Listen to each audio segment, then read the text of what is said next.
here it is. He says, it's death in the pot. The leader says, okay. Anybody thought about this? He says, bring some flour. Certain translation says a meal, and put it in the pot. And it's going to make it better.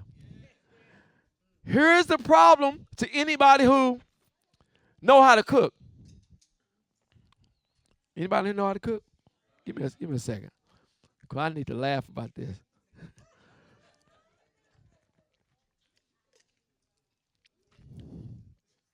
Who in here believes that you put flour in stew that's poison, it's going to cause it not to be poison anymore? Anybody believe that?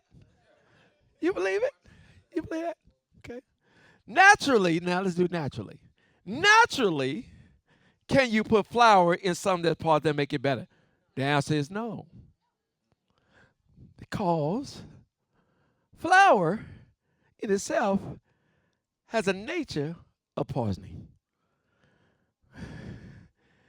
You can't eat flour by itself. You might end up with something you didn't ask for. That's why it has to be processed through a cooking process. You didn't know that, huh? There's some things in it that can hurt you. Now, it's not like baking soda. Baking soda is different.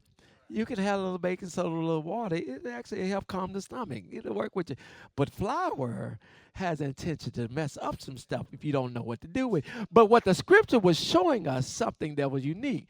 The apostle, the prophet, the Elisha of that hour, when he spoke to them about flour being placed in the pot, he was not looking in the natural. He saw in the spirit. And he saw down the line that over in the New Testament, there would become some flour would show up. His name was Jesus, who was known as bread. And we all know bread is made by flour. And bread is made by flour. He know if I put some Jesus in it, it's going to be all right.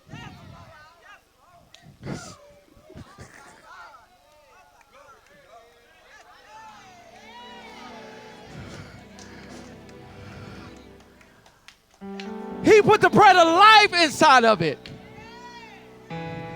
I was sitting there looking at it. I said, Lord, what do you say? What do you say? He said, how in the world is flour going to help it? He said, flour ain't going to help it, but the bread of life will. What is bread made of? Okay, it's made of flour. So the man of God put the flour in it because it symbolizes Christ and gave life. Word, got some knowledge about the flour, revelation. Now we got what? Discernment. We know what God was intending when he spoke through the prophet about flour.